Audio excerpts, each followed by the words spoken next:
Entonces empezamos. Hola, bienvenidas a todos a otra sesión del Coloquio Oaxaqueño. Hoy es un gran honor tener a Mauricio Bustamante como nuestro orador y nos va a platicar sobre espacios de métricas riemannianas y grupos de difeomorfismos. Si tienen alguna pregunta, por favor, pueden activar su micrófono o preguntar en el chat y vamos a preguntar al horario por ustedes. Mauricio, por favor. Bueno, pues primero gracias a Lara y a Raquel por la invitación a hablar en el coloquio. La verdad me alegra mucho poder hablar aquí como enfrente de tantos buenos amigos que todavía tengo en México. El tema del que les voy a hablar es, pues como dice el título, es sobre espacios de métricas riemannianas, que son como los espacios que van a parametrizar todas las posibles deformaciones, digámoslo así, de una variedad riemanniana, cosas que voy a hablar en más detalle luego. Y cómo estos espacios se relacionan o cómo sobre ellos actúa el grupo de difeomorfismos de la variedad misma, que sería como el grupo de simetrías de la variedad vista como una variedad diferencial y no como una variedad riemanniana. Entonces, para entrar en materia, voy a empezar definiendo cosas que son muy básicas tal vez para unos, pero pues como para que todos estemos aquí en el mismo plano, voy a definirlo. O sea que las primeras partes quizás van a ser muy fáciles para muchos de ustedes. Pero bueno, entonces como el concepto, uno de los conceptos claves aquí va a ser el de una variedad diferenciable o variedad suave, que la voy a definir de la siguiente manera. Va a ser un subconjunto de una variedad de dimensión n, la voy a tomar como un subconjunto de un espacio euclidiano de una dimensión arbitrariamente grande, tal que cada punto de la variedad o de este subconjunto va a tener una vecindad abierta que es difeomorfa a un subconjunto abierto de Rn. ¿Sí? N, recuerden, eso va a determinar la dimensión de la variedad. Y recuerden que un difeomorfismo no es más que una función de clase C infinito, o sea, infinitamente diferenciable, que es biyectiva y cuya inversa también es de clase C infinito. Y aquí pues un dibujito más o menos ilustra esto. Aquí pueden ver mi cursor, ¿sí? En el dibujo pues este sería el Rn, esta H sería el difeomorfismo. Y este espacio aquí sería como la vecindad de pues, cualquiera de estos puntos dentro de N. Esta definición quizás no es la más satisfactoria para muchos porque depende de cómo está la variedad encajada en o habla de un espacio ambiente en el que la variedad de vivir y todo esto. Pero digamos que eso no va a ser muy importante, y la definición que quizás algunos de ustedes conocen en términos como que es un espacio Hausdorff segundo contable, que es localmente homeomorfo a N y cuyas como funciones de transición son difeomorfismos, pues esa definición es equivalente a esta, creo que esencialmente usando el teorema de la función inversa. ¿Sí? Entonces, bueno, simplemente quizás es más importante si mantenemos en la cabeza, si nunca han visto la definición de una variable diferenciable, tener como ejemplos fijos en la cabeza va a ser suficiente para esta charla. Y algunos ejemplos que les menciono aquí pues son pues, el espacio euclidiano en sí mismo, es una variedad diferenciable de dimensión n. En ese caso es muy fácil decir el difeomorfismo, o sea, cada punto tiene un abierto que es el Rn en sí mismo, y el difeomorfismo pues que se usa sería la identidad. Pero bueno, hay cosas más complicadas como esferas. Para probar que una esfera es un área diferenciable, uno usaría la proyección estereográfica para convertir como el hemisferio superior y el hemisferio inferior para mapearlos de manera difeomorfa a Rn. Y bueno, ya hay cosas más complicadas como superficies de género G. Y si uno tiene dos variedades diferenciables, puede construir más tomando productos de estas cosas. Y bueno, y hay cosas que no lo son, cosas que no son variedades diferenciables, donde esta condición de ser localmente difeomorfo a Rn no se va a satisfacer. Y un ejemplo aquí es un cono, por ejemplo, Y bueno, no les voy a quitar como el gusto de descubrir por qué un cono no es una variable diferenciable. Pero la clave aquí es mirar qué pasa en el origen y justificar por qué ese punto no tiene una variedad, perdón, una vecindad difeomorfa a Rn. ¿Sí? Bueno, dicho esto, hay que, o sea, como la característica clave de las variedades diferenciales, lo que las hace especiales, es que sobre ellas se puede definir la noción de tangencia y de vector tangente. ¿Sí? Esto no pasaría en un espacio como arbitrario o incluso en una variedad topológica. Estas nociones ya no son tan obvias o incluso no se podrían definir. Y un vector tangente se define como ya las variedades que como las definí viven en un espacio euclidiano, en este caso de Rn más K, para los valores de n y K. Un vector tangente no va a ser nada más que el vector velocidad de una curva en un punto dado. ¿Sí?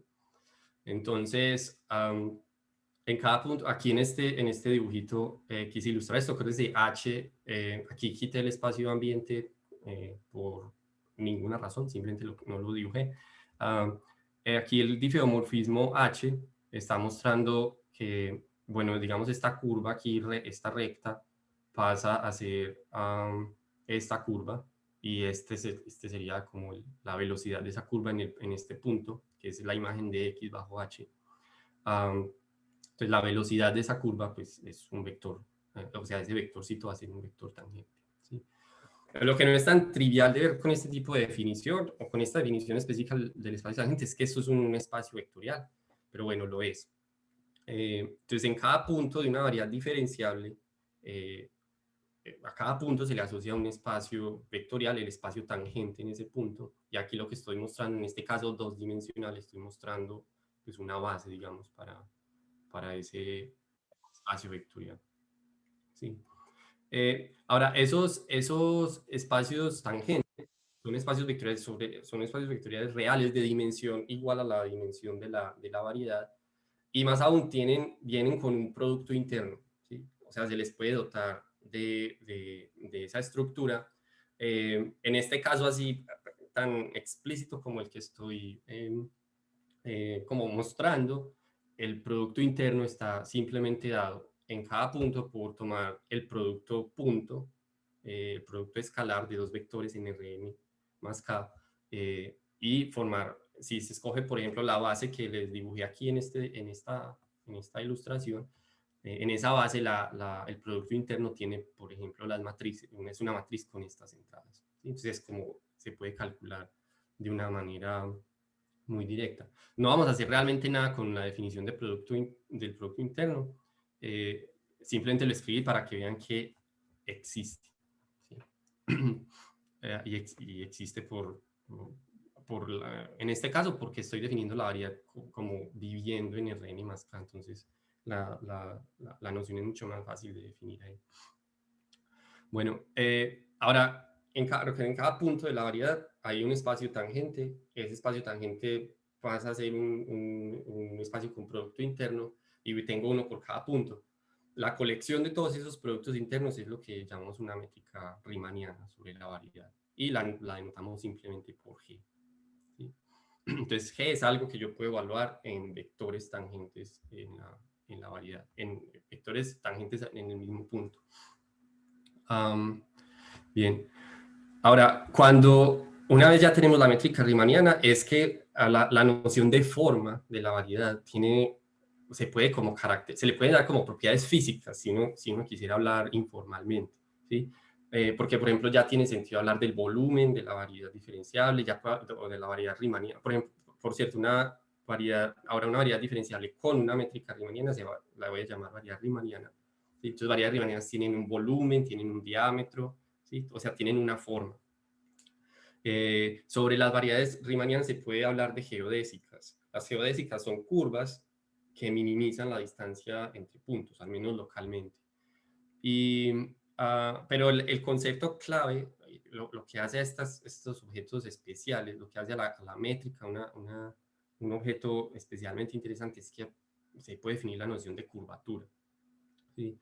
La definición de curvatura no es como formal no es fácil y no la voy a dar. Más bien voy a definir qué significa voy a decir qué significa que una variedad riemanniana tenga curvatura con cierto signo. Pero intuitivamente quiere decir, uno escoge su modelo Rn como la variedad riemanniana de curvatura 0.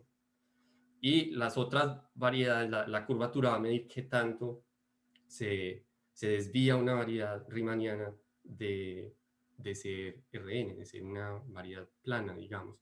Y esta distorsión yo la llamo aquí intrínseca, queriendo decir que es algo que se debería poder medir dentro de la variedad misma, ¿sí? Esta noción no hace referencia al espacio ambiente en el que definimos la variedad riemanniana. Como les digo, el definir el concepto como tal matemáticamente es más complicado y no va a ser muy necesario, pero los siguientes dibujos más o menos ilustran como lo que la curvatura está, o un aspecto que la curvatura captura. Por cierto, cuando yo hablo de curvatura, para los que tal vez están más familiarizados con esto, estoy pensando siempre en la curvatura seccional. O en el caso de superficies, o sea, de variedades de dimensión 2, sería la curvatura de Gauss. Entonces, en estos ejemplos que tengo aquí, lo que ven aquí son curvas geodésicas, son triángulos geodésicos. Cada una de estas curvas es una geodésica, es una curva que minimiza la distancia entre los puntos, ¿sí? Entonces, lo que hace la curvatura es hacer estos triángulos geodésicos más flacos o más gordos comparados con los triángulos en el espacio euclidiano, en la variedad riemanniana euclidiana. Entonces, por ejemplo, aquí, a ver, empecemos aquí, en esta. Si cada punto, mejor dicho, cada triángulo geodésico que dibujo es más gordo que un triángulo, que el triángulo geodésico correspondiente en el plano, entonces la variedad vamos a decir que tiene curvatura positiva. Y ser más gordo significa que la suma de los ángulos internos va a ser mayor que 180 grados. ¿Sí?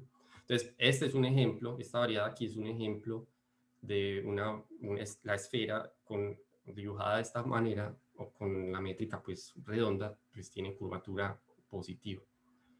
Este ejemplo de aquí muestra que un triángulo geodésico va a tener, si ignoramos esta frontera, imagínense que esto simplemente se extiende de esa manera como al infinito. Si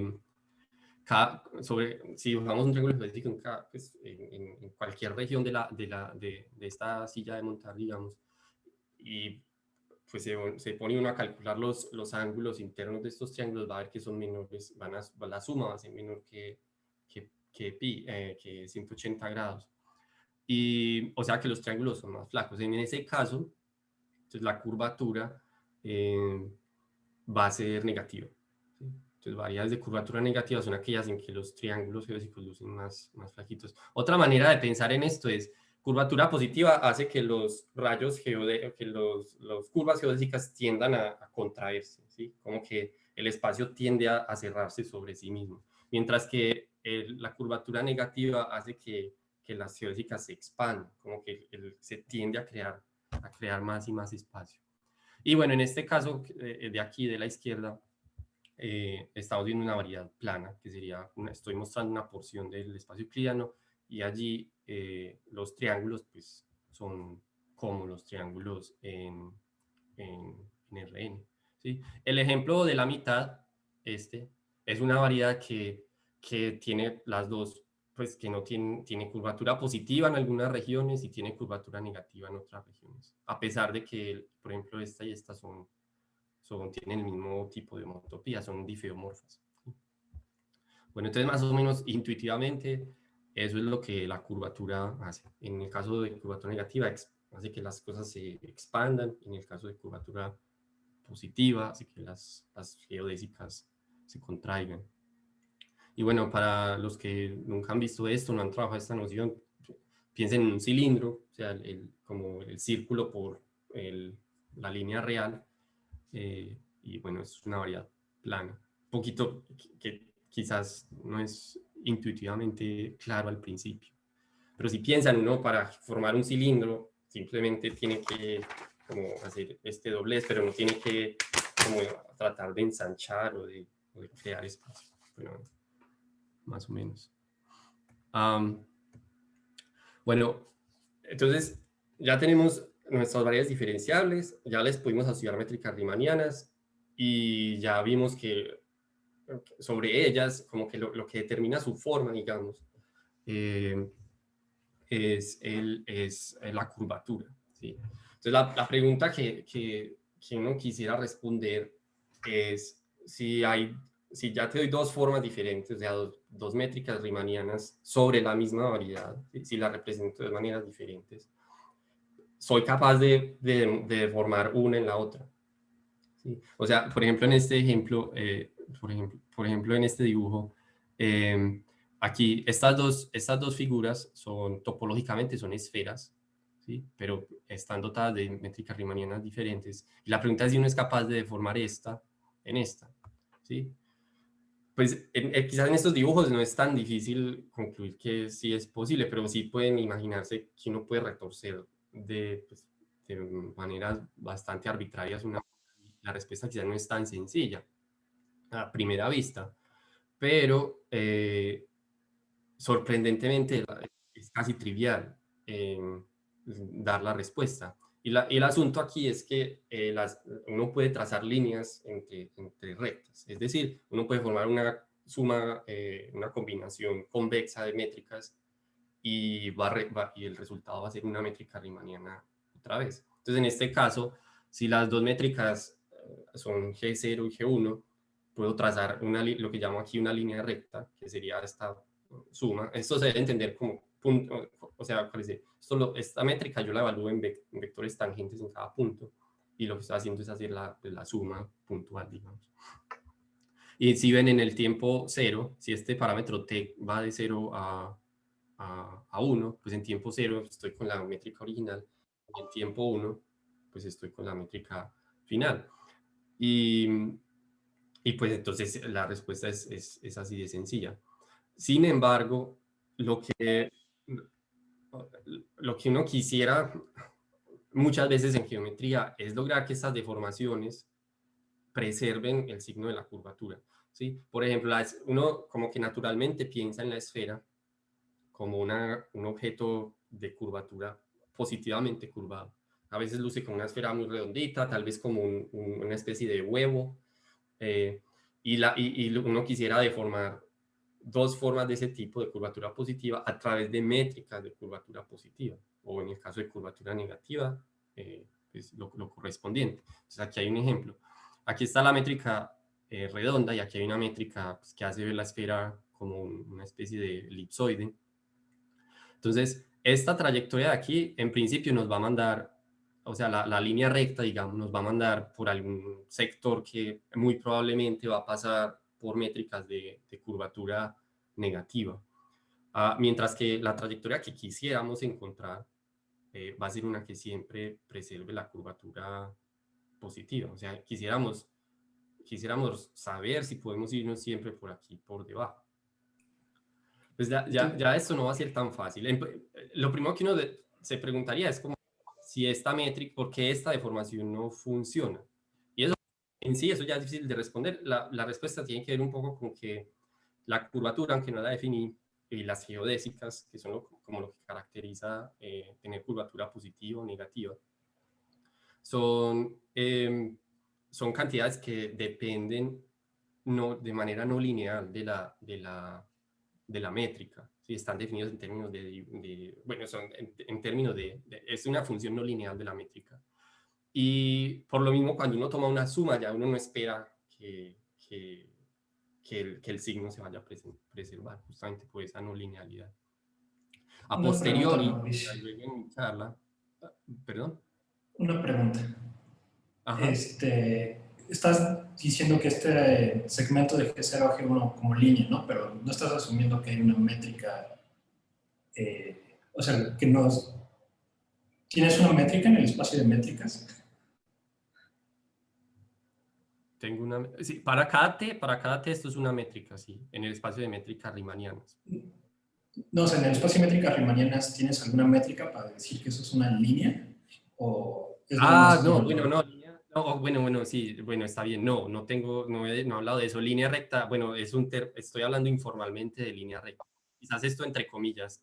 Sí, no tomemos esto muy literalmente. Simplemente estoy definiendo una nueva métrica de esta manera y por analogía, por cómo es la ecuación de una recta en el espacio euclidiano, pues la llamé así. Pero sí, eso es puramente informal en este nivel. Sí. O sea, el espacio de métricas riemannianas hasta ahora, no, bueno, primero ni siquiera lo he definido y segundo, si lo hubiera definido, no lo estoy pensando como un espacio métrico en sí mismo. Bien. Entonces, volviendo a este punto, entonces quisiéramos encontrar esta trayectoria a través de métricas que preservan el signo de la curvatura. ¿Sí? Entonces, ya la respuesta es más compleja. Entonces, voy a más o menos decirles un Perdón, ejemplo. Mauricio, ¿la respuesta a qué? A la respuesta a... la respuesta a esta pregunta. Así es posible, aquí, si es posible que lograr, dadas dos métricas con el mismo signo, ¿sí? Fijo una variedad riemanniana, les pongo dos métricas distintas con el mismo signo, digamos en este caso de la esfera de curvatura positiva. La pregunta es si soy capaz de llevar la una en la otra, de encontrar una trayectoria a través de métricas donde cada métrica es de curvatura positiva. ¿Sí? Bueno, entonces es la respuesta. Bueno, el ejemplo que les voy a dar justamente es del opuesto, es de métricas de curvatura negativa, ¿sí? Que serían, en este caso, superficies de género mayor que 1. Si aquí voy a poner esta notación, este va a ser el espacio de métricas, de todas las métricas de curvatura negativa sobre una superficie de género G. Sabemos que ese espacio es no vacío porque, bueno, sabemos que las superficies de género mayor que 1 admiten al menos una métrica hiperbólica y pues una métrica hiperbólica tiene curvatura negativa constante. Bueno, entonces es un espacio no vacío y la pregunta, de nuevo, es si somos capaces de, dadas dos métricas de curvatura negativa, si quieren dos métricas hiperbólicas distintas, si somos capaces de formar una en la otra a través de métricas de curvatura negativa, preservando el signo de la curvatura. Ya sabemos que sin restricciones en la curvatura es posible. La pregunta como que realmente tiene contenido es si se puede hacer a través de métricas de curvatura negativa. Bueno, ¿Pero por qué no? ¿Por qué hay más de una? porque hay más de una métrica. No, simplemente sabemos que no es vacío. Pero bueno, la verdad sí sabemos que es, o sea, es muy fácil. Sí, ser de curvatura negativa es una condición abierta, digamos. Entonces, es el espacio de Teichmüller. Curvatura negativa pues hay muchas, porque simplemente podemos hacer una deformación local sin cambiar el signo de la curvatura. De hecho, es de dimensión 6G menos. Pero no hay marcado, ¿no? Entonces... Pero esperen, esto yo creo que están confundiendo el espacio con el espacio de métricas hiperbólicas. Aquí yo no estoy hablando necesariamente de métricas hiperbólicas únicamente, tomen una métrica hiperbólica y háganla más, o sea, cambien la curvatura que deje de ser constante. Multipliquen por un escalar positivo, o sea, rescalen la cosa y sigue funcionando. ¿Perdón? Sigue funcionando. O sea, pueden multiplicar por un escalar. Sí, pero la métrica puede tener curvatura variable, aunque negativa, pero puede variar de punto a punto. O sea, en un punto la curvatura puede ser -1, en otro punto puede ser -1.3, y ya no es una métrica. O sea, las superficies tienen métricas, las que la gente más usa son las métricas hiperbólicas. Pero obviamente una métrica hiperbólica se puede deformar y ya tenés una superficie que simplemente tiene curvatura variable negativa. ¿Sí?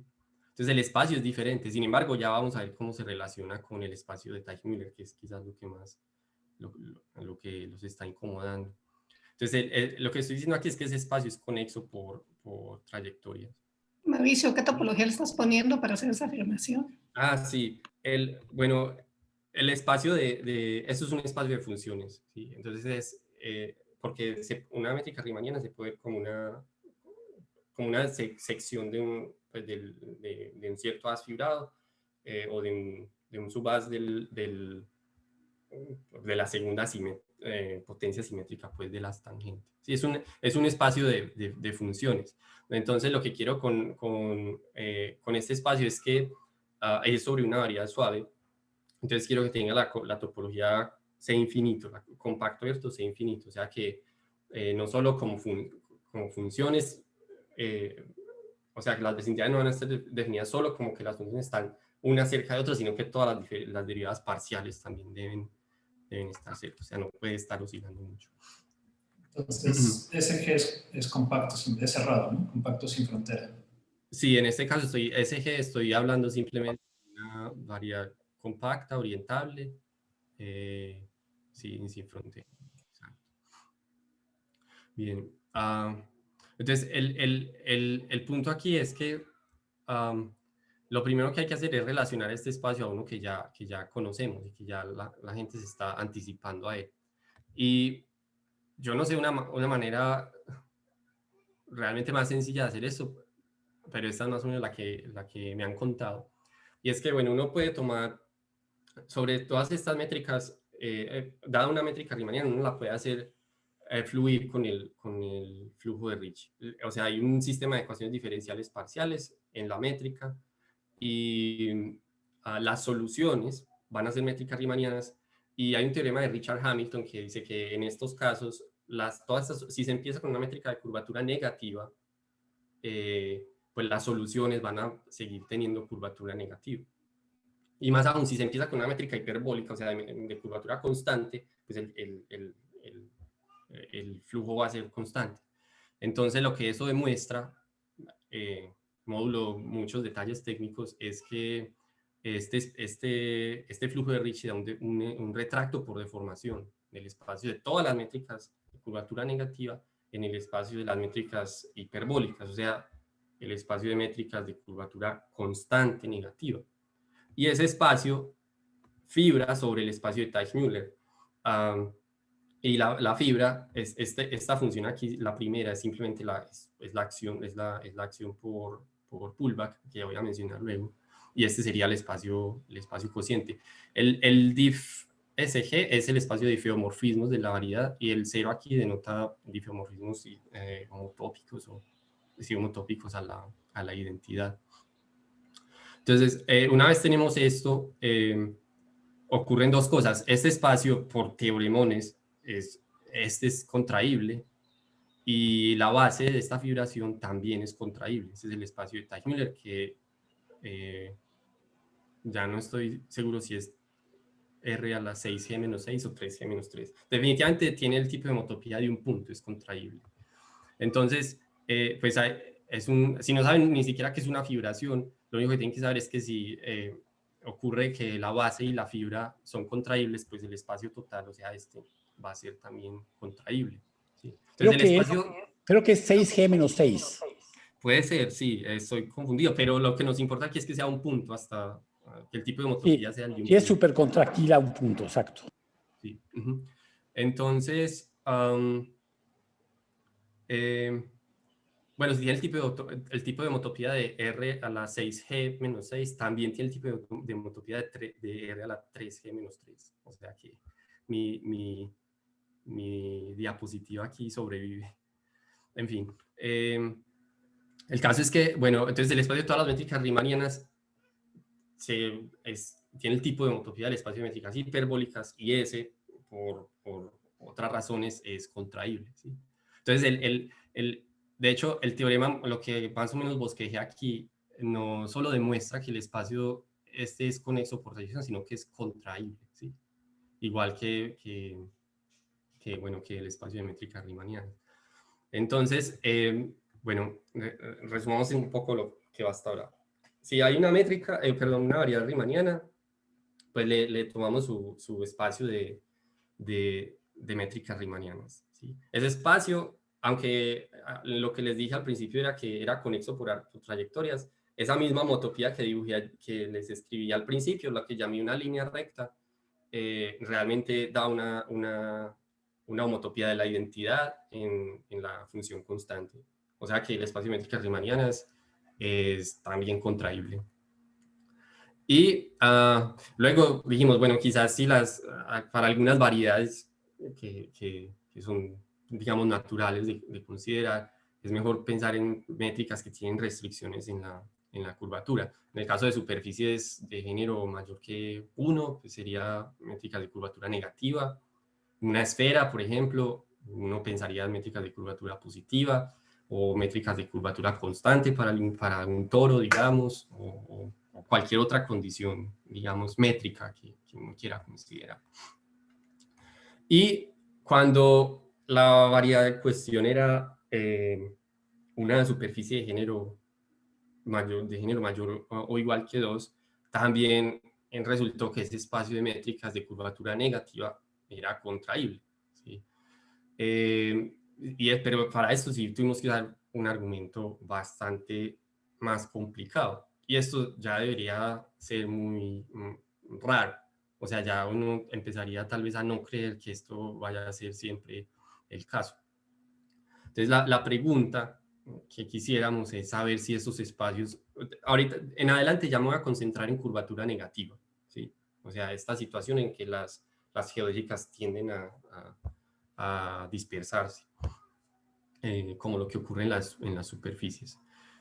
Entonces, lo que quisiéramos saber es si da una variedad diferenciable ahora de cualquier dimensión que admite una métrica riemanniana de curvatura negativa solo para garantizar que el espacio que vamos a estudiar no es vacío. Pues la pregunta es si es conexo o incluso contraíble, porque hasta ahora hemos visto que los espacios que aparecen son contraíbles.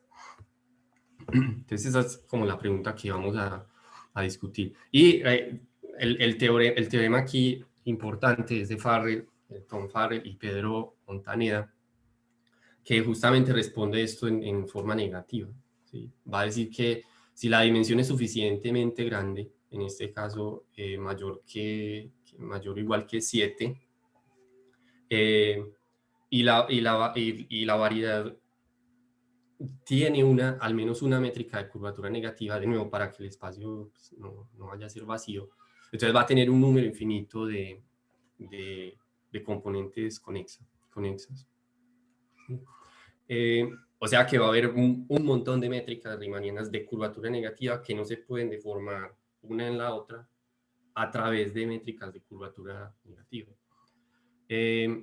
La prueba es bastante complicada, pero al menos les voy a decir de dónde es que aparecen todas estas componentes. Porque esto va a sugerir un fenómeno que voy a mencionar luego. Entonces, empezamos con la variedad, o sea, fijamos una métrica de curvatura negativa y va a haber una cierta, tomamos, por ejemplo, un elemento no trivial en el grupo fundamental de la variedad y lo representamos por una geométrica cerrada. Esto siempre es posible. Y voy a asumir que la variedad es orientable, de modo que el haz normal de esa geodésica, digamos, voy a asumir también, solo para simplificar el argumento, que esta geodésica es simple, que es un encaje de hecho, y que el haz normal es trivial. ¿Sí?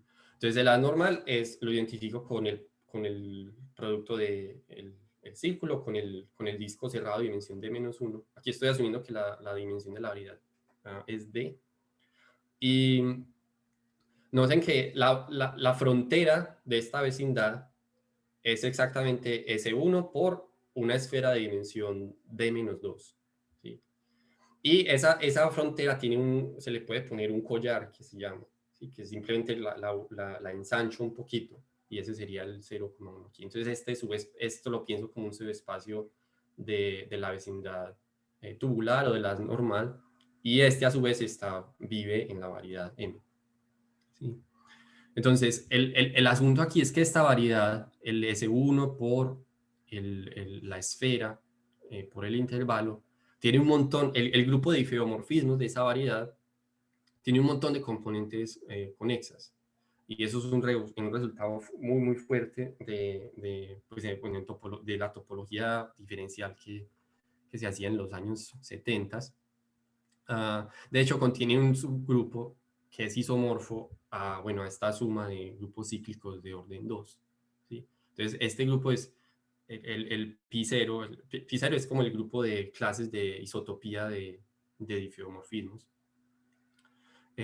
Pues lo que se está diciendo es que hay muchísimos difeomorfismos de esta variedad en particular aquí, que que no son isotópicos entre sí. A pesar, incluso la prueba da más, dice que va a decir que son homotópicos a la identidad, pero no van a ser isotópicos a la identidad. O sea, no se puede llegar entre ellos a través de uno a otro de estos difeomorfismos a través de difeomorfismos, ¿sí? Que sería la noción de isotopía.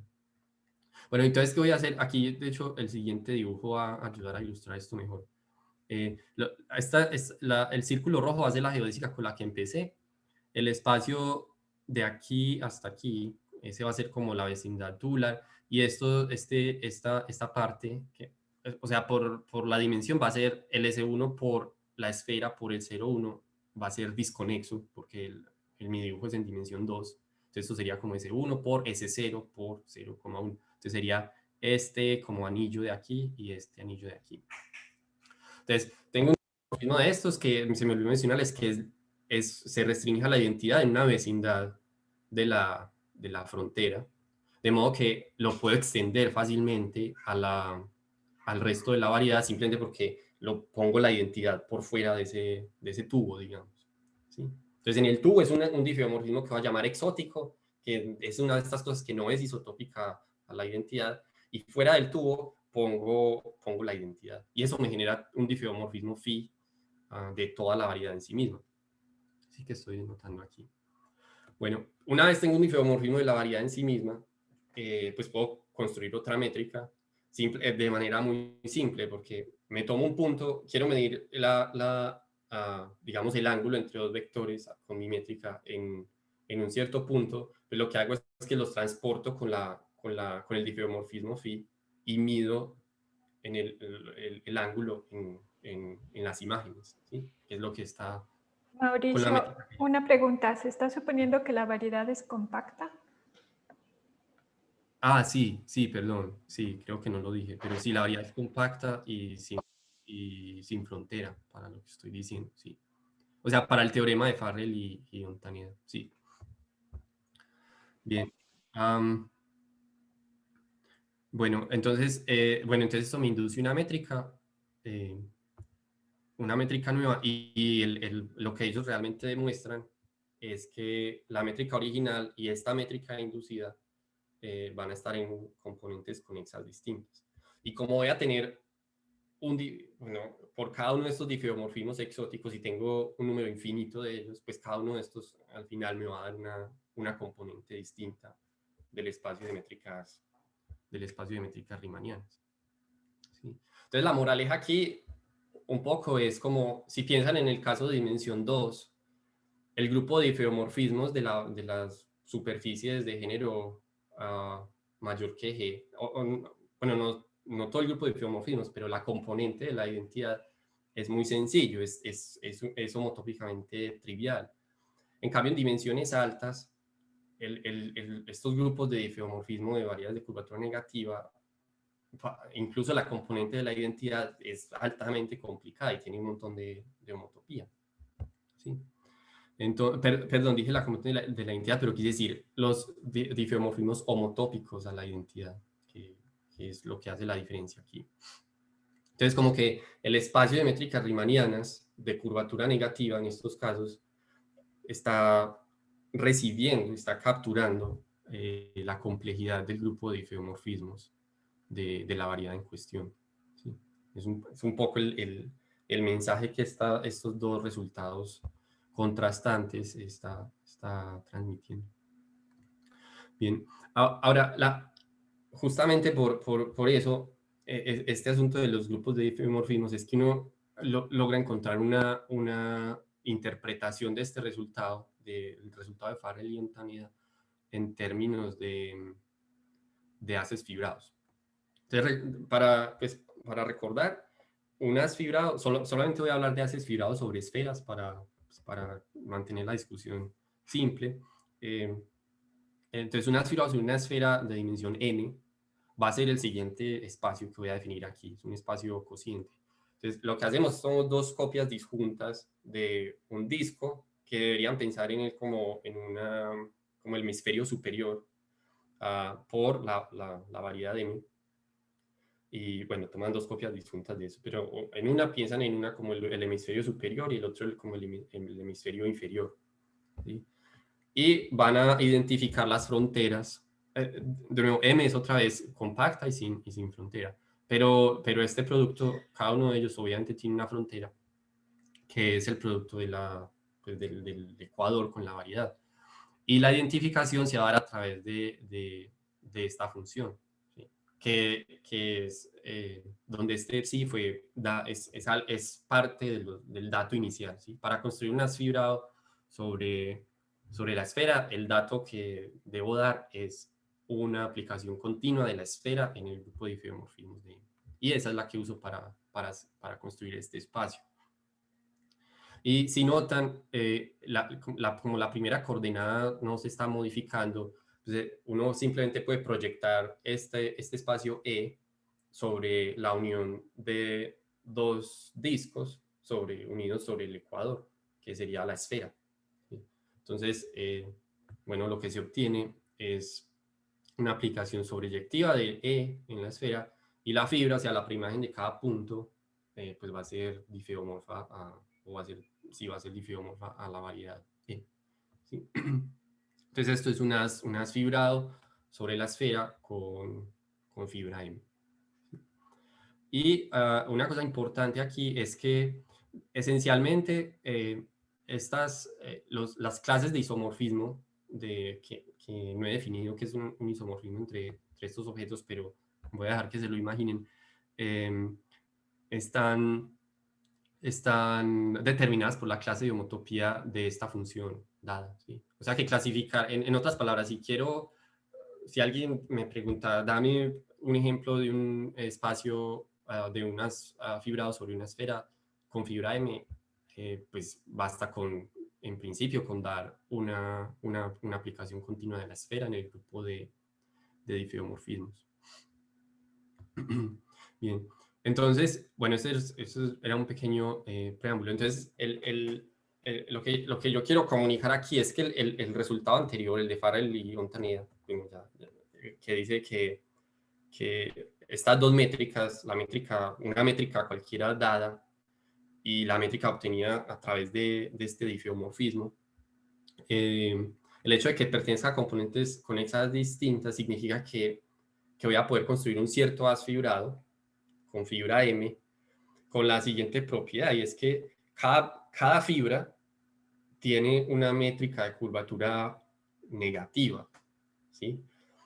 Que va a ser, bueno, porque estoy suponiendo que la variedad tiene al menos una de estas métricas, pero no es posible hacer que varíen continuamente de fibra a fibra. ¿Sí? Si se imaginan el haz fibrado con todas sus fibras, en cada una vamos a poner una métrica riemanniana, pero en algún punto, si por ejemplo estamos midiendo los ángulos en cada fibra, no sé, a lo largo pasando de fibra a fibra, en algún lado la función va a tener que tomar un salto, va a ser discontinuo.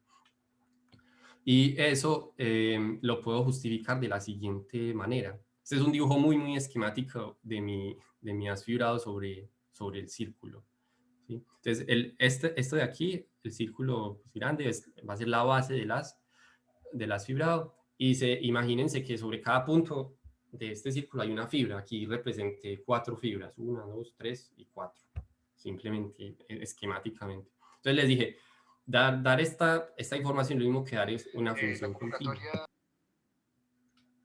¿Perdón? ¿Alguien preguntó algo? No, creo que solamente hubo un ruido. Ya, bueno, perdón. Entonces, les dije, basta con dar una función en este caso de la cero esfera, porque estoy hablando de un aspirado sobre S1, en el grupo de fiomorfismos de M. ¿Sí? Pues la función aquí les va a mandar -1 a la identidad y 1 al difiomorfismo exótico, fíjese que no es isotópico a la identidad.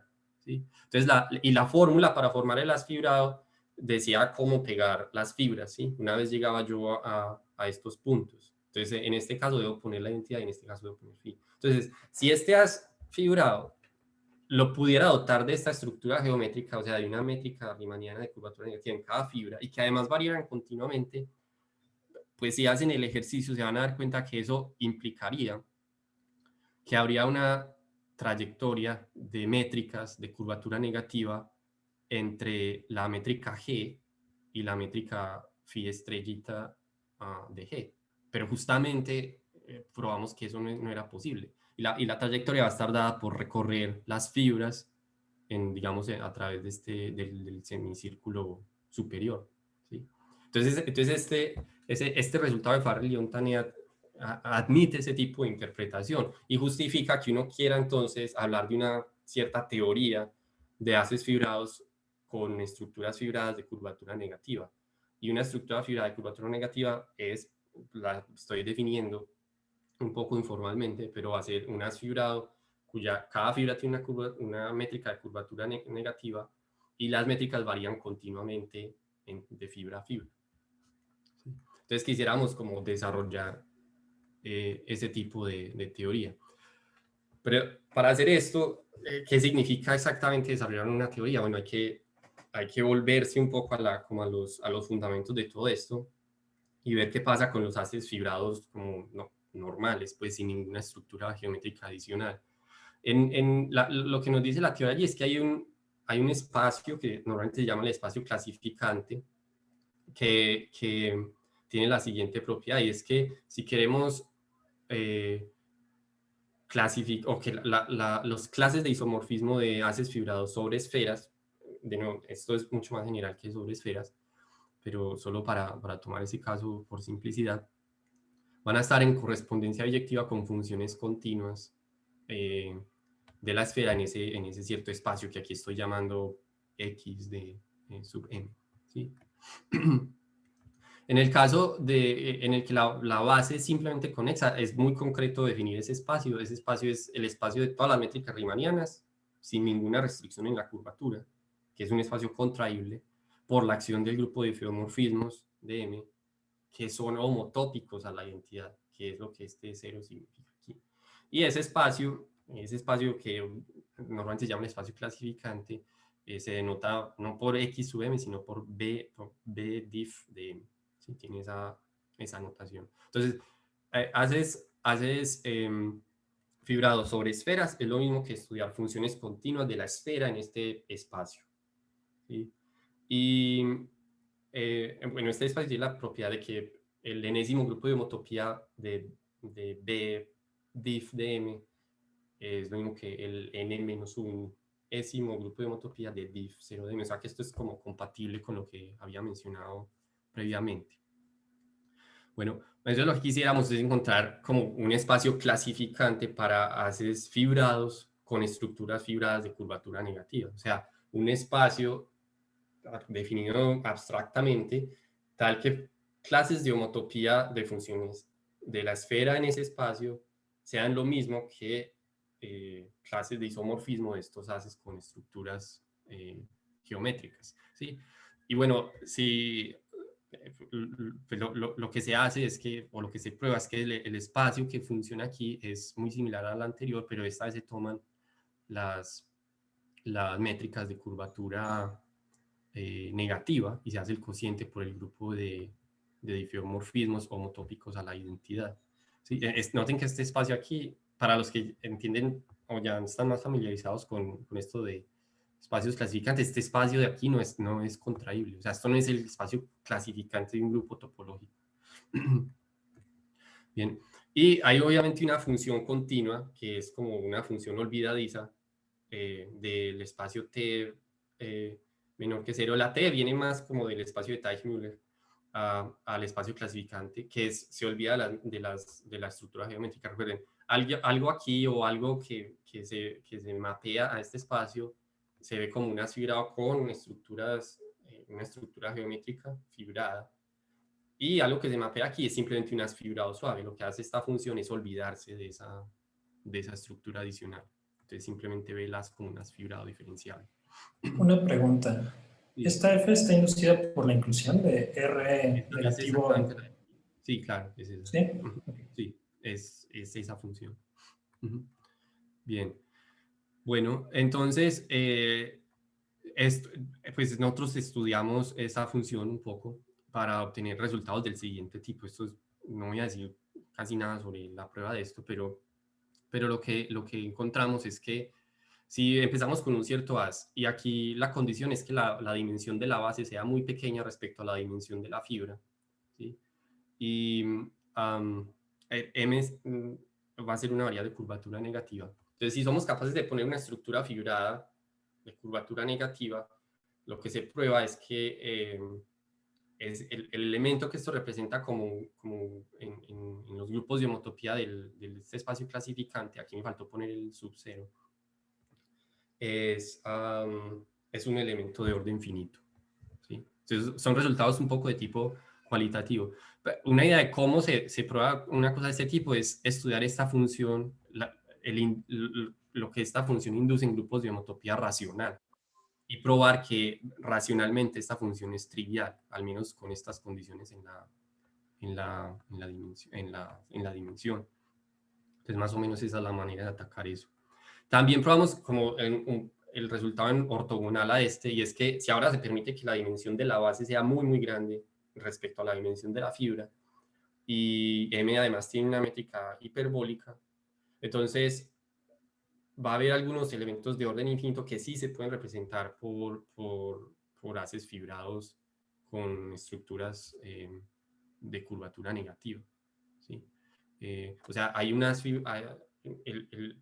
lo que se da es un fibrado diferenciable, y lo que estoy diciendo aquí es que bajo ciertas condiciones de la dimensión y asumiendo que la variedad admite una métrica hiperbólica, sí se puede como poner una métrica de curvatura negativa en cada fibra y hacer que varíen continuamente de fibra a fibra, ¿sí?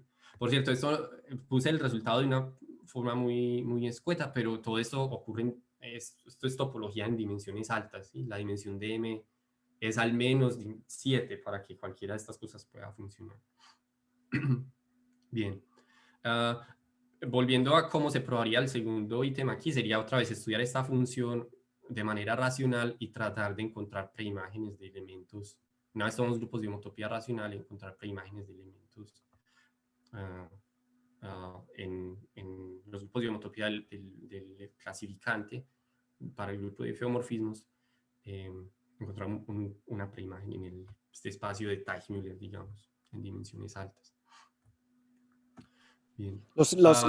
Las clases que te quedan en el punto número 1 son distintas de 0, supongo.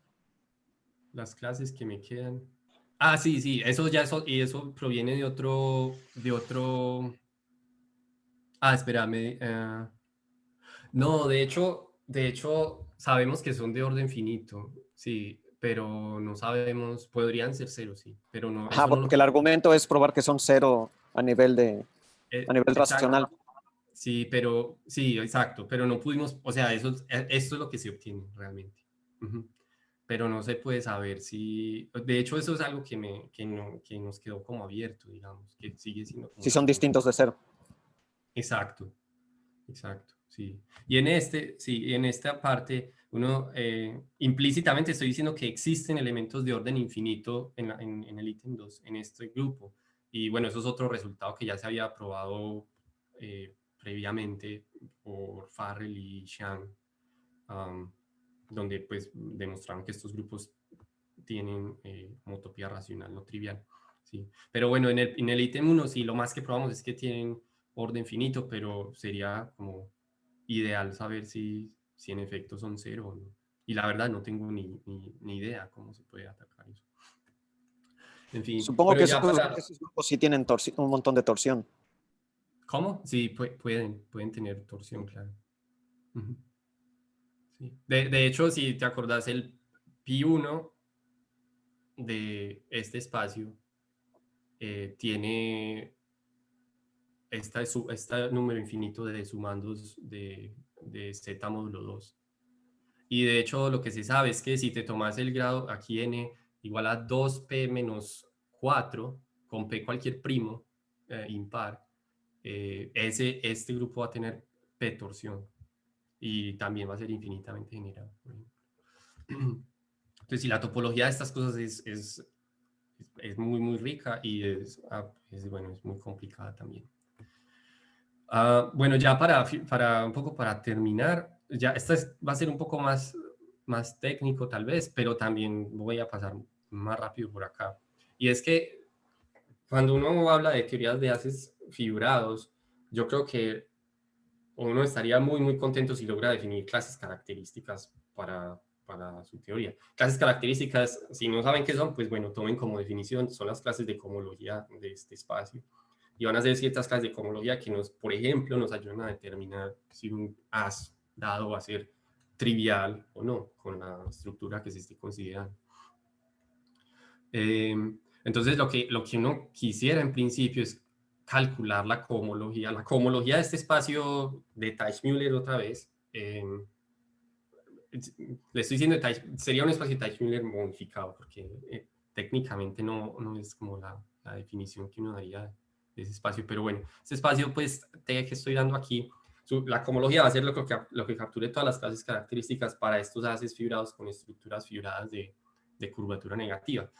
Entonces, bueno, la pregunta que no voy a responder porque no sé la respuesta es cómo calcular esto, pero al menos lo que intentamos hacer en algún punto es, bueno, pues hay una función, la que les dije ahora, la que se olvida de las métricas, y pues esa función induce algo en anillos de cohomología.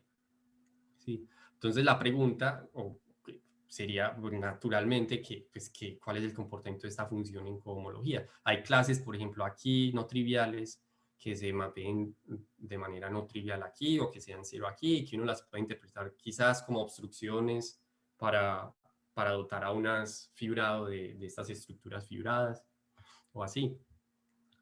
Entonces, bueno, si esa es la estrategia, obviamente quisiéramos encontrar clases no triviales en el dominio de esta función, para que la pregunta incluso tenga cualquier sentido. O sea, clases de cohomología para haces fibrados, clases características para haces fibrados sin ningún tipo de estructura geométrica, ¿sí? Y hay candidatos para esto, son unas clases que se llaman clases tautológicas en el mundo de espacios modulares, o sea, de superficies de dimensión, o sea, varias de dimensión 2, se conocen por allá como clases de Miller, Morita, Mumford o clases kappa. Les voy a dar la definición súper rápido de cómo se definen. Aquí las voy a Tal definir vez, simplemente para... y ¿Perdón? tal vez ya vamos para la hora. Sí, o sea que debo... Ya, o sea, esta es ya mi última Va. diapositiva. ¿Sí? O sea, me demoró 2 minutos más. Entonces, lo que estaba diciendo es la definición de estas clases, que empieza uno con un haz fibrado. A este haz fibrado, mira el haz vertical asociado, que toman todos los vectores tangentes a las fibras, y eso va a formar un haz vectorial sobre el espacio total del haz original y de rango D, que es la dimensión de la variedad. ¿Sí? Ese haz vectorial va a tener cada clases de Pontryagin, o simplemente piensen en la clase de Euler, si no sabemos qué es esto. Y se definen las clases kappa de estas, o las clases tautológicas, como las integrales de estas clases de Pontryagin a lo largo de las fibras.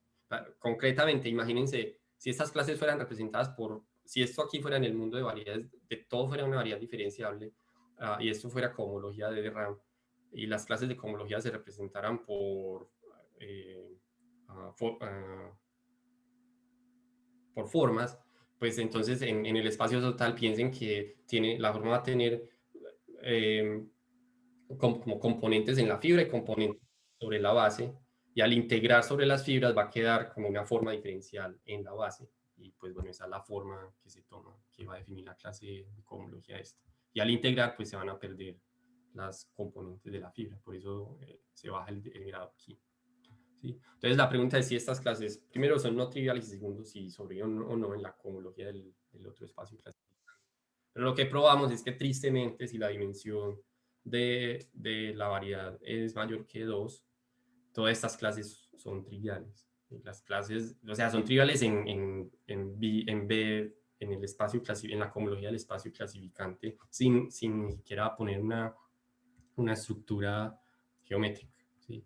Entonces, como que estas clases realmente no están dando nada. Y la verdad es que no hay, hasta ahora no sabemos cómo analizar primero, o sea, ya que ni siquiera sabemos la cohomología del espacio de Teichmüller, ya que no sabemos eso, quisiéramos saber la cohomología al menos del espacio clasificante para haces fibrados normales, cuando la fibra es una variedad de curvatura negativa.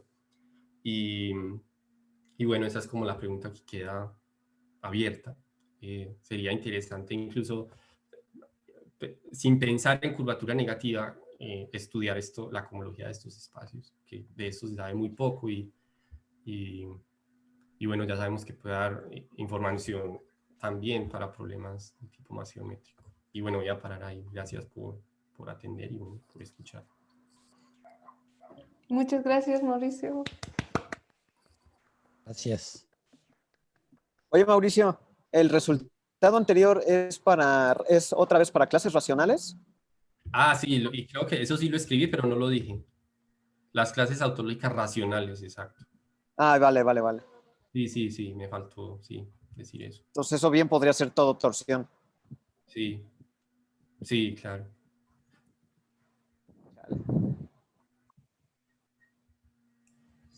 Y otra pregunta que tal vez tiene que ver con algo que se me pasó al comienzo es, ¿qué tanto vale la pena generalizarlo para todo el grupo de difeomorfismos de tu variedad M? En vez de solo fijarte en los homotópicos a la identidad. Sí, no, también, o sea, eso sí daría más como, o sea, la verdad es que no hay una razón muy buena para fijarse solo en el grupo de difeomorfismos homotópicos a la identidad. Lo que ocurre es que cuando uno se fija en ese, puede definir este espacio simplemente como un cociente, porque resulta que en ese caso, la acción de este grupo de difeomorfismos homotópicos a la identidad resulta ser libre. ¿Sí? Entonces este espacio clasificante se define de manera muy fácil. Entonces es como más fácil de analizarlo porque entonces la función del espacio de métricas riemannianas al cociente es una de estas cosas que tienen rebanadas. Sí, o sea, mejor dicho, toda la teoría como de haces fibrados funciona bien ahí. Si se tomara el otro, como el grupo de difeomorfismos completo, pues te daría otro espacio que quizás es más difícil de analizar desde el punto de vista homotópico. Sí. Otra cosa es que los resultados que hay aquí racionales, ahí sí la verdad es que no importa si se toma uno los difeomorfismos homotópicos a la identidad o no. Hay que demostrarlo, pero resulta que la diferencia es como torsión toda.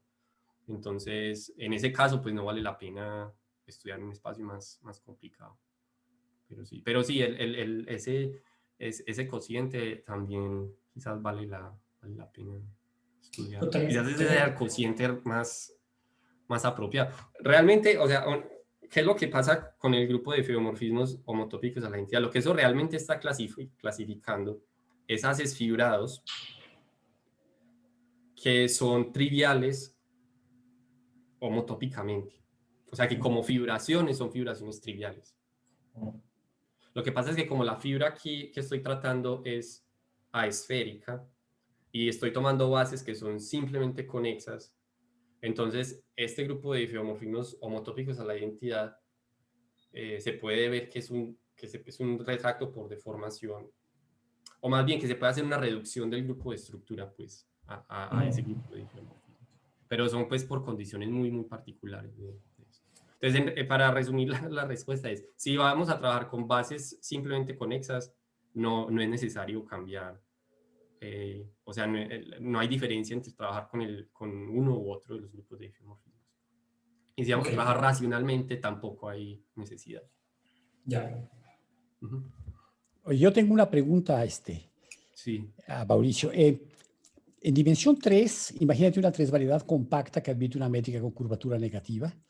sí. Y, o sea, que no es vacío tu espacio. Me parece que los resultados de Perelman implican que el flujo de Ricci no adquiere singularidades en el camino. Entonces, me Ujú. parece que lo que hiciste para dimensión 2, que nos platicaste tan bonito, sigue siendo válido en dimensión 3. Que el espacio de métricas con curvatura negativa, no necesariamente constante de una tresvariedad, es contráctil. Porque en Sí, general el flujo de Ricci puede explotar y debe hacer sí. cirugía. Pero creo que si partes de una métrica en curvatura negativa, Ujú. me parece, pero no estoy seguro, Sí. me parece que lo oí de Misha Kapovich, me parece que no adquieres, no adquieres singularidades y converge a una. Me parece que es cierto. Eso, bueno, tanto no sé, eso quizá, no sé, quizá Raquel sepa más de eso que yo, Tal vez pero Raquel, sí. lo Ajá. que, lo que el flujo de Ricci nos va a dar es un retracto por deformación en el espacio de métricas hiperbólicas. Ahora, la pregunta Sí, es si ese espacio es contraíble, por ejemplo. sí, ese espacio es contraíble también. ¿Sí? De eso no, Exacto. porque, bueno, yo Sí, no, porque el argumento para superficies, y tengo una última pregunta, si me lo permites. Ya sé que el caso de curvatura positiva es como antitético a todo, inclusive a mí, ¿no? Porque curvatura negativa. Pero ¿tú crees que sea posible encontrar por ejemplo, en S7, una sí, métrica de curvatura positiva que no sea sí, pero isotópica no es que, al estándar? sí, pero eso lo hizo Hitchin, de hecho. Se me hace que Eh, creo que Farrell y otros tienen resultados de ese estilo. Sí, pero hay un resultado previo que es mucho, mucho más previo a todo esto, que es de Hitchin, que prueba usando teoría del índice. Sí, Ujú, el método para estudiar espacios simétricas de curvatura positiva, ujú, escalar, la verdad, ujú, es teoría del índice. ujú, Y este Hitchin logra probar como que en el espacio de métricas de curvatura, en este momento me voy a concentrar en curvatura escalar, sobre las esferas, digamos. ujú, Si me tomo pi0 de eso, o sea, el espacio el conjunto de componentes conexas, esa tiene una función a, a teoría catopológica, dada esencialmente por tomar como el índice, bueno, y asumiendo que estas variedades son spin, ¿sí?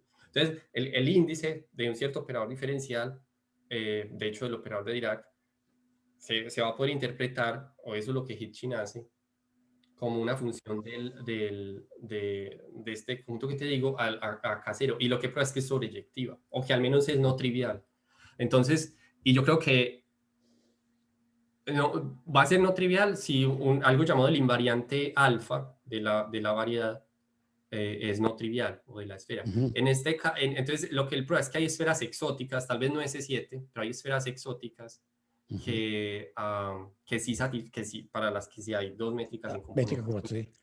Y ya Muy hay bien. resultados mucho más recientes creo que de Johannes Ebert, Oscar Ujú, Randall Williams, donde ya usan como toda la maquinaria de teoría de homotopía y prueban mucho más ya incluso para esferas de ujú. dimensión 6, algunos espacios cuaterniónicos proyectivos. O sea que sí, esas cosas sí se han estudiado, Ujú. pero con Ah, métodos pues absolutamente diferentes. entonces sí es cierto.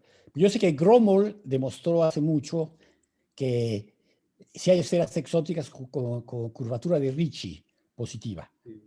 De hecho, son variedades de Briscoe, pero bueno, ese es otro. Muchas gracias por tu plática, estuvo muy bonita. No, gracias por atender. Claro. Gracias, Mauricio. También con esto tal vez acabamos la parte oficial, pero se pueden quedar y si tienes un poco más tiempo para responder a Sí. más preguntas.